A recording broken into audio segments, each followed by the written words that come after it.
Je vous remercie, Monsieur le Président. Monsieur le Président, Madame, Monsieur le Ministre, les ministres, honorables collègues.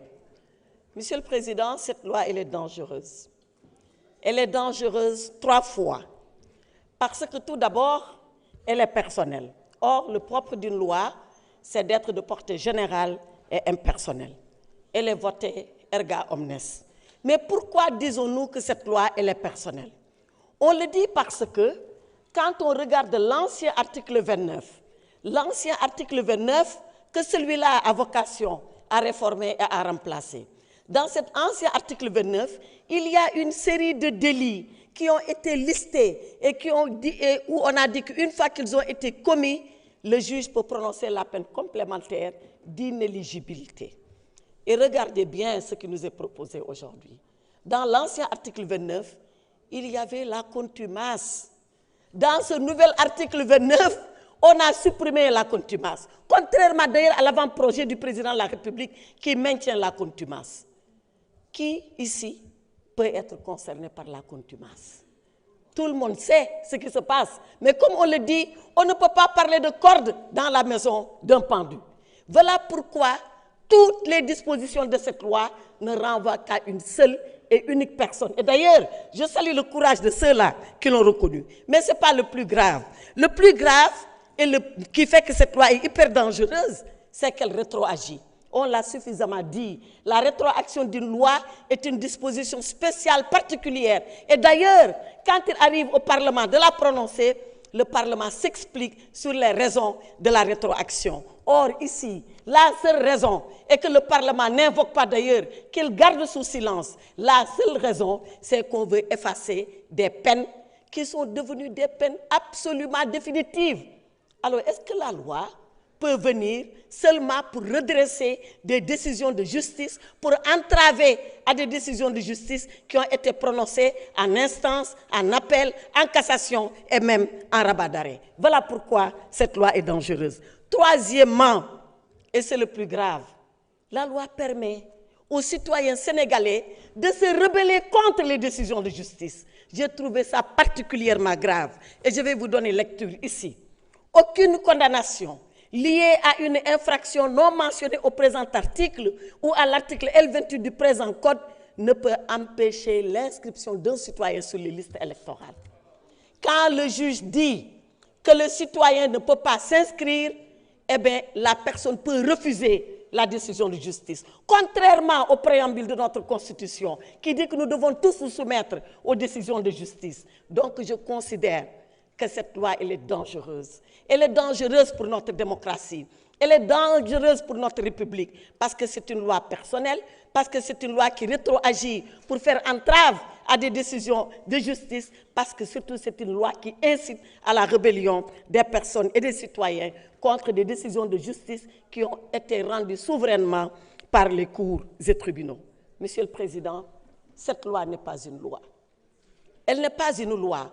Quand on lit son exposé des motifs, on comprend qu'elle n'est pas une loi. L'exposé des motifs renvoie à l'intention du législateur. Quelle est l'intention du législateur ici? Rien, sauf à légiférer pour une personne. Quand on légifère pour une personne, on ne fait pas œuvre de loi, on ne fait pas œuvre de législature. Et en lisant cette loi, mon esprit me renvoie qu'à un seul mot qui caractérise cette loi, c'est le galimatia. Un galimatia législatif.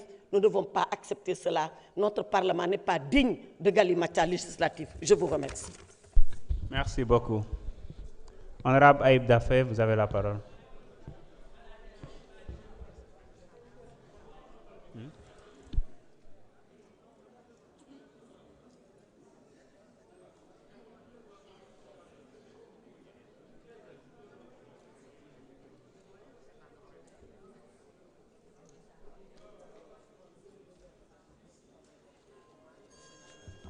Voilà, merci beaucoup, Monsieur le Président, Monsieur le ministre de l'Intérieur et de la Sécurité publique, Madame le secrétaire d'État chargé des relations avec les institutions, chers collègues, maa ngi leen di nuyu sénégalais yi ñuy seetaan yëpp, di nuyu également toute la communauté internationale.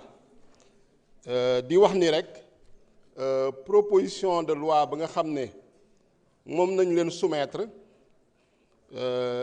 gis nañ ni débattre nañ ci malheureusement débat bi en tout cas argument yi ñu doon xaar yu jóge ci kujje bi pratiquement dégguñu ci benn du ay argument yu dëgër du ay argument yoo xam ne maanaam luñ fi proposé remettre nañ ko en cause parce que wax nañ déjà lu njëkk mooy ni am na ñoo xam ne sax sama collègue bu fi jóge disposition de loi bu baax bi sax yoru ko parce que lu mu liir nekkul ci loi bi waaw loi bi alinéa bu muy cité dafa ne nul ne peut empêcher l'inscription ma dégg mu ne aucune condamnation donc amul version bu baax bi donc beneen bi mooy ni soo jëlee d'abord sur la forme dama jóg a ñëw sur la forme ak sur la procédure ba pare wax ni du ñuy rappeler ni constitution bi moo ñu may initiative législative mooy article 80 de la constitution muy naan l'initiative des lois appartient concurremment au président de la République, au premier ministre et aux députés léegi ma dégg ci débat bi ñoo xam ne dañu ne député yi waroo leen utiliser seen initiative bu leen constitution may donc ñoom maanaam amuñu problème ak Pastef amuñu problème ak groupe parlementaire bi constitution bi nañu amal problème ñeneen ñi ne way da ngeen war a dialoguer da ngeen war a am consensus lu ma yor nii de c'est le rapport général du dialogue national moo ngi soo leen demee ci internet bi téléchargé ko mu ngi ci il est disponible suñu liiree ñu fa nekkoon participer woon dialogue bi nañ ci gis ni 80% ñuy naan da ngeen war a dialoguer ut consensus bu ñu wotee dialogue nekk ñu fa woon dañoo boycotté léegi ñu ñuy boycotté ba pare bëgg ñu am consensus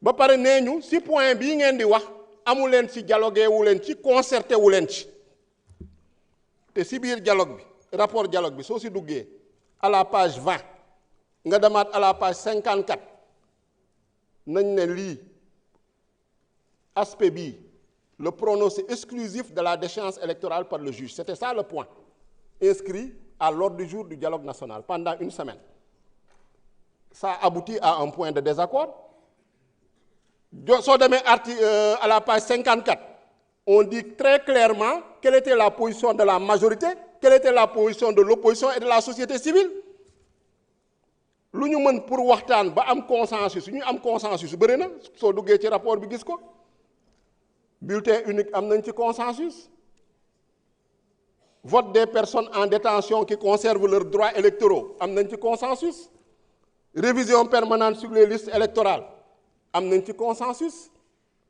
la loi sur les partis réaménagement de la loi sur les partis politiques am nañ ci consensus mais dafa am yoo xam ne dañoo dialoguer am point de désaccord mais lu ma gën a jaaxal nag mooy ñoo xam ne ñoom ñëwuñu woon ca dialogue ba donc créé wuñu les conditions d'un consensus ñooy laajte léegi il faut ngeen am consensus par force loolu fu mu amee ba pare remettre en cause même le principe du fonctionnement de la démocratie représentative léegi nee nañ démocratie Sénégal daal majorité amatu fi njëriñ élection amatu fi njëriñ dem élection ñu fal la askan wi fal la amatu fi njëriñ assemblée nationale bi amatu fi njëriñ maanaam mbir yi ci ay palais des congrès nañ koy régler wala ca place publique ba nañ koy régler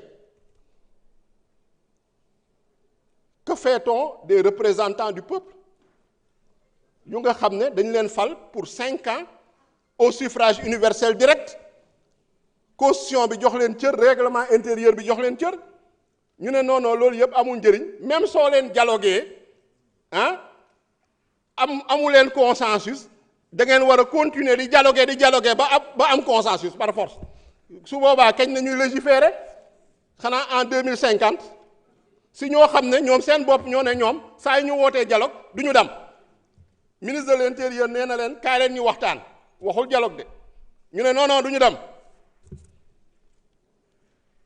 rencontre d'échange la leen wax mu informer leen sur les processus électoraux ñu ne du ñu dem léegi ñooñu nag ñooy laajte consensus te consensus léegi bu ñu bëgg consensus par force la ça veut dire que on est dans une logique kafkaïenne, on est dans l'absurde en réalité.